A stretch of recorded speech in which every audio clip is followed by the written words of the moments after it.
Good morning student. मैं पंकज कुमार कर्म विद्या मंदिर शिक्षण संस्थान की ओर से ऑनलाइन क्लास में आपका स्वागत करता हूं। आज हम अपनी इस वीडियो में कक्षा 8 विषय विज्ञान चैप्टर नंबर 3 संश्लेषित रेशे एवं प्लास्टिक के बारे में अध्ययन करेंगे।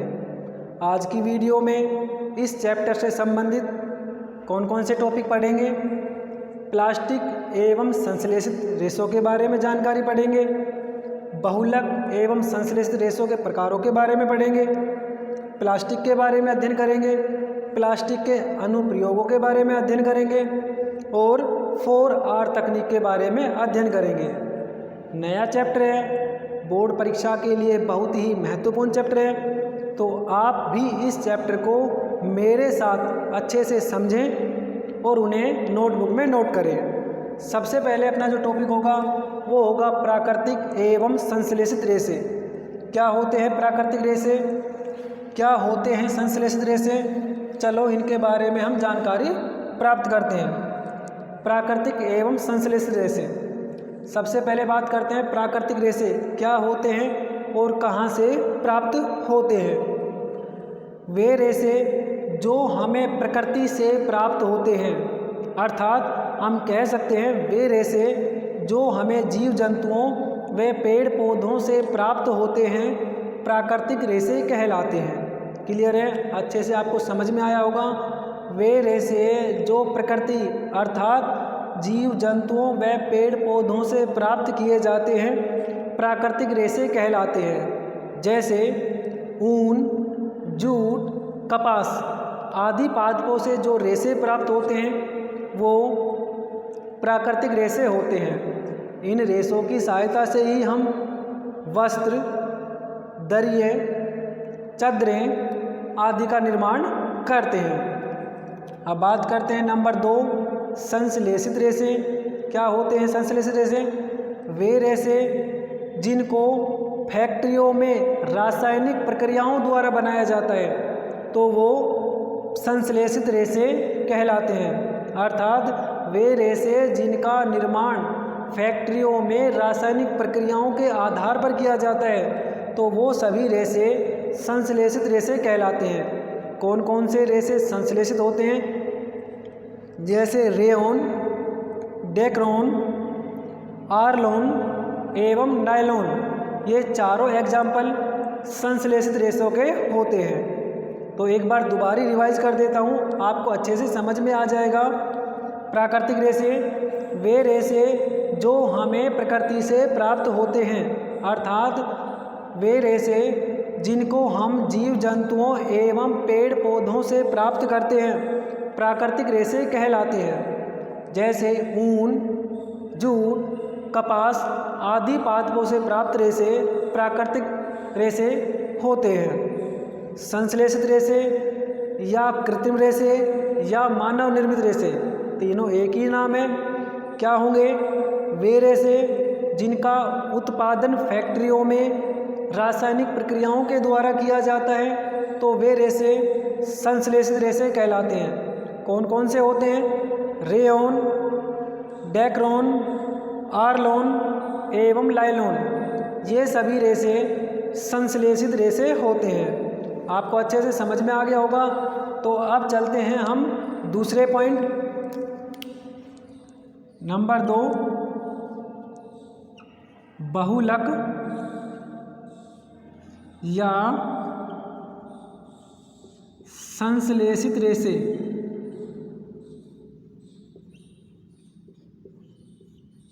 अब हम अच्छे प्रकार से संश्लेषित रेशों के बारे में जानकारी प्राप्त करेंगे कि संश्लेषित रेशे कैसे होते हैं और उनका उत्पादन किस प्रकार से फैक्ट्रियों में रासायनिक प्रक्रियाओं द्वारा किया जाता है। तो आप इन्हें जल्दी से नोट कर लीजिए। अब हम समझते हैं संश्लेषित रेशों को और उससे पहले समझने का प्रयास करेंगे कि बहुलक क्या होते हैं। सबसे पहले बहुलक समझ लेते हैं। बहुलक भी एक प्रकार से संश्लेषित रेशों के रूप में ही होते हैं। तो किस प्रकार से संश्लेषित रेशों को बहुलक कह सकते हैं? चलो तो बहुलक को पहले हम समझने का प्रयास करते हैं। टॉपिक डालते हैं बहुलक। इसका इंग्लिश में अर्थ होता है पॉलीमर।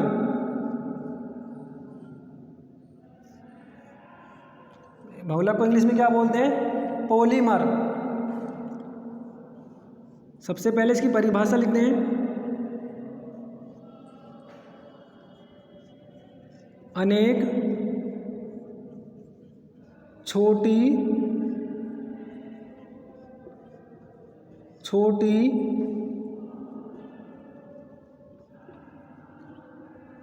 इकाइयाँ आपस में मिलकर एक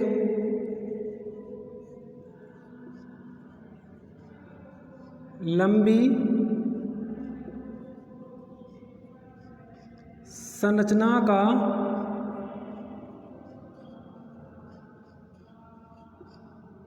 निर्माण करती है,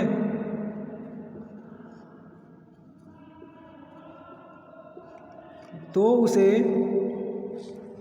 बहुलक कहते हैं।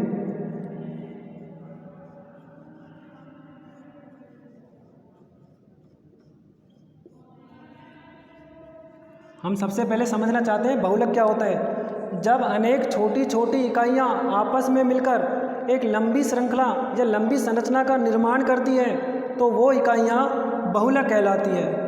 आप बहुलक को और अधिक जानने का प्रयास करते हैं।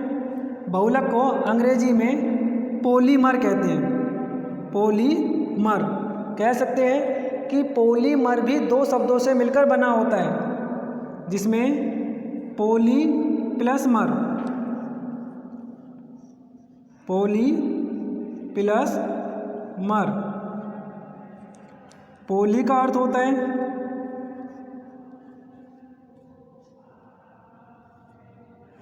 बहुत, और मर का अर्थ होता है इकाइयाँ।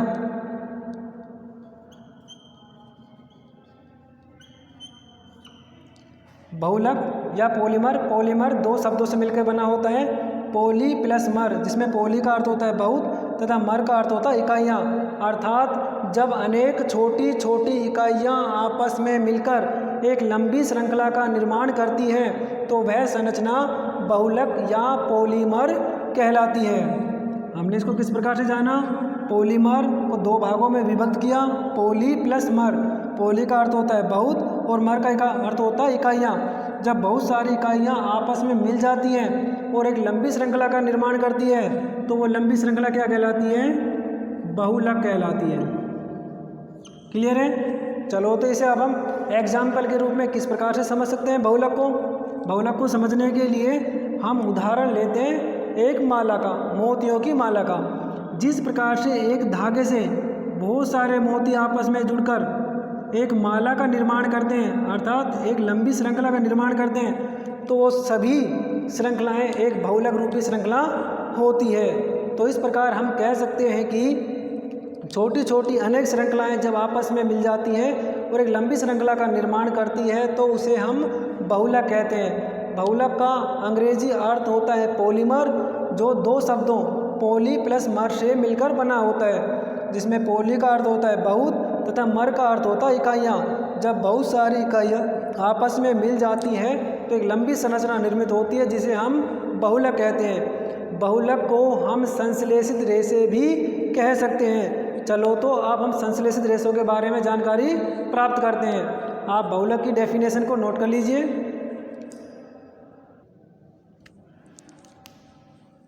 हमारा टॉपिक संश्लेषित रेशे। जैसे कि मैंने आपको पहले बताया क्या होते हैं संश्लेषित रेशे। वे रेशे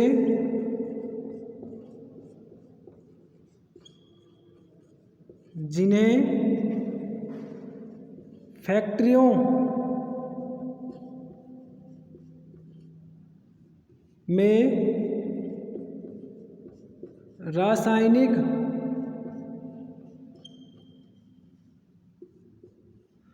प्रक्रिया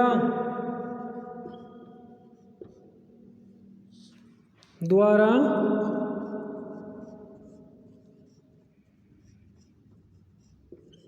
बनाए जाते हैं तो उन्हें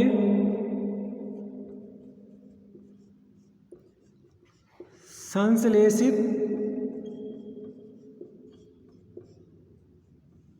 या मानव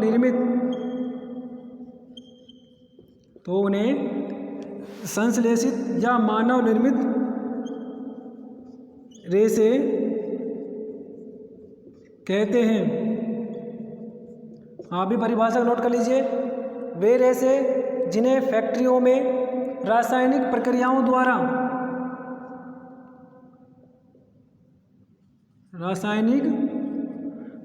द्वारा बनाए जाते हैं तो उन्हें संश्लेषित रेसे कहते हैं। संश्लेषित रेसे को मानव निर्मित भी रेसे कहते हैं क्योंकि उनका उत्पादन मानव क्रियाओं द्वारा किया जाता है।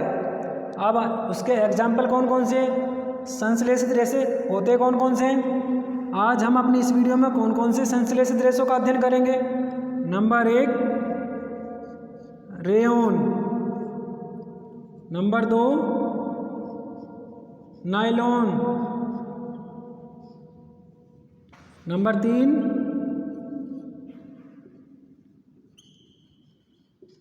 डेकोन और नंबर 4 आर्लोन। इन चारों संश्लेषित रेसाओं का अध्ययन आज हम अपनी इस वीडियो में करेंगे। तो सबसे पहले बात करते हैं रेयोन।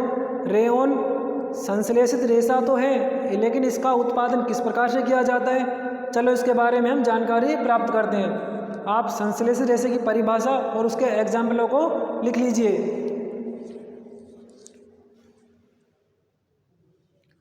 पहला नंबर रेयोन। रेयोन एक प्रकार का संश्लेषित रेसा है, लेकिन इसे हम एक प्रकार का प्राकृतिक रेसा भी कह सकते हैं क्योंकि इसे हम प्राकृतिक रूप में भी प्राप्त करते हैं, लेकिन इसे शुद्ध रूप में प्राप्त करने के लिए हमें इसका उत्पादन फैक्ट्रियों या विभिन्न रासायनिक पदार्थों की सहायता से करना होता है। इस कारण ये दोनों प्रकार का मिश्रित रूप होता है। चलो तो हम रेयन का उत्पादन करते हैं। रेयन को कैसे प्राप्त कर सकते हैं? रेयन निर्माण के लिए हमें क्या करना होगा? हमें सबसे पहले सेल्यूलोज को लेना होगा। शुद्ध रूप से सेल्यूलोज को प्राप्त करने के पश्चात उसमें हमको सोडियम हाइड्रोक्साइड, जिसका रासायनिक सूत्र होता है NaOH, शुद्ध रूप में अपन ने सेल्यूलोज को लिया, उसमें सोडियम हाइड्रोक्साइड NaOH को मिलाया, उसके साथ ही कार्बन डाइसल्फाइड CH2 को भी मिलाया। शुद्ध रूप से सेल्यूलोज लिया, सेल्यूलोज में सोडियम हाइड्रोक्साइड, कार्बन डाइसल्फाइड तीनों को आपस में मिला दिया। मिलाने से एक घोल तैयार हुआ। एक घोल रूप में तीनों को मिला दिया। उस घोल को हम क्या कहते हैं? विस्को। क्या कहलाया वो घोल? विस्को कहलाया। अब ये हमारा घोल विस्को तैयार हो गया है। अब हम इस विस्को की सहायता से किस प्रकार से रेयोन का उत्पादन करेंगे, तो चलो इसे हम समझने के लिए एक डायग्राम बनाते हैं। हमारा एक पात्र है, हमने एक पात्र लिया जिसमें हमने विस्को घोल को भर दिया।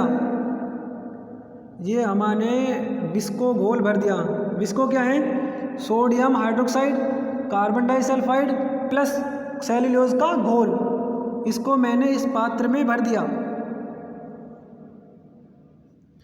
इस पात्र को किसी स्टैंड की सहायता से इस प्रकार से स्टैंड की सहायता से कुछ ऊंचाई पर रखा। ऊंचाई पर रखा। इस पात्र के नीचे मैंने एक और पात्र रखा जिस पर मैंने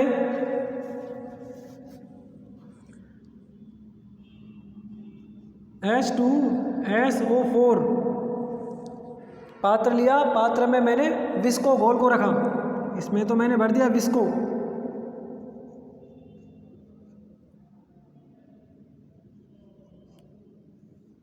ठीक है। निचला पात्र लिया। इस पात्र में मैंने क्या भर दिया? H2SO4। ये मैंने भर दिया भाई नीचे वाले पात्र में H2SO4 भर दिया। H2SO4 भरने के पश्चात ऊपरी पात्र में सूक्ष्म छिद्र बना दिए। इस प्रकार से सूक्ष्म छिद्र बना दिए। सूक्ष्म छिद्र बना दिए तो विस्को घोल सूक्ष्म छिद्र से होता हुआ किस में जाएगा? नीचे रखे पात्र में, अर्थात H2SO4 में वो जाएगा। जब वो H2SO4 में चला जाएगा तो वो पतले महीन धागों के रूप में परिवर्तित होने लगेगा। इस प्रकार से वो परिवर्तित होने लगेगा। जब ये पतले महीन धागे परिवर्तित हो जाते हैं तो ये महीन पतले धागे क्या कहलाते हैं? ये कहलाते हैं रेयॉन। क्या कहलाए? रेयॉन। अच्छे से आपको समझ में आ गया होगा। चलो तो दोबारा समझ लेते हैं। रेयॉन एक प्रकार का प्राकृतिक रेशा होता है, किंतु इसे शुद्ध रूप में प्राप्त करने के लिए इसे फैक्ट्रियों में रासायनिक पदार्थों की सहायता से तैयार किया जाता है। अतः हम कह सकते हैं रेयॉन प्राकृतिक एवं संश्लेषित दोनों रूपों में उपस्थित होता है। इसका निर्माण glucose, sodium hydroxide plus carbon dioxide तीनों को मिक्स करके एक घोल के रूप में तैयार किया जाता है, जिस घोल को विस्कोस घोल कहते हैं। जब विस्कोस घोल पूर्ण रूप से तैयार हो जाता है तो उस घोल को हम सांद्र सल्फ्यूरिक अम्ल में डाल देते हैं। सांद्र सल्फ्यूरिक अम्ल में डालने के पश्चात वो पतले महीन धागों के रूप में परिवर्तित होने लगता है, जो सामान्य रूप से शुद्ध रूप से रेयॉन संश्लेषित रेशा होता है। आपको अच्छे से समझ में आया होगा। आप भी रेयॉन बनाने की विधि को नोट कर लीजिए। अब मैं लिख भी देता हूँ यहाँ पर सल्फ्यूरिक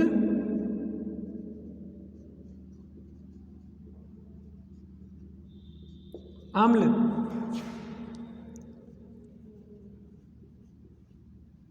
स्टेन। ये हमारा एक पात्र था जिसमें ग्लूकोज, सोडियम हाइड्रोक्साइड और कार्बन डाइसल्फाइड उपस्थित है। निचला वाला पात्र जिसमें सल्फ्यूरिक अम्ल उपस्थित है। तो आप अब जल्दी से रेयॉन की परिभाषा को नोट कर लीजिए। रेयॉन एक प्रकार का संश्लेषित होता है, किंतु ये प्राकृतिक रूप में भी पाया जाता है। रेयॉन निर्माण करने के लिए cellulose, sodium hydroxide plus carbon dioxide तीनों को मिलाकर एक घोल तैयार किया जाता है, जिसको विस्को घोल कहते हैं। जब विस्को तैयार हो जाता है तो उस विस्को को सल्फ्यूरिक अम्ल में डाला जाता है। सल्फ्यूरिक अम्ल में डालने के पश्चात यह पूर्ण रूप से रेयॉन में परिवर्तित हो जाता है। तो अब बात करते हैं रेयॉन का उपयोग कैसे करते हैं, किन किन कार्यों में रेयॉन का उपयोग किया जाता है।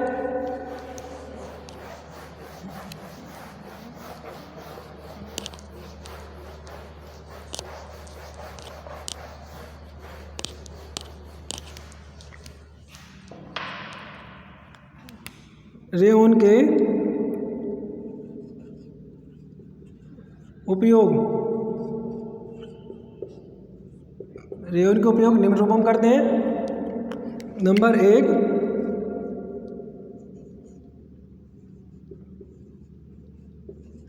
चद्दरें निर्माण में।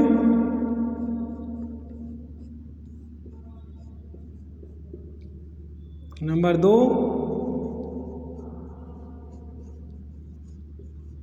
गलीचे निर्माण में। नंबर 3, ब्रुश निर्माण में। और नंबर 4, रस्सियां निर्माण में। तो आज हमने अपनी वीडियो में संश्लेषित रेशे का पहला एग्जाम्पल रेयॉन को अच्छे से समझा। आने वाली वीडियो में हम नेक्स्ट एग्जाम्पलों को अच्छे से समझेंगे, इसलिए आप लगातार वीडियो को देखते रहें। चैनल को लाइक करें, सब्सक्राइब करें और कमेंट भी ज़रूर करें। धन्यवाद।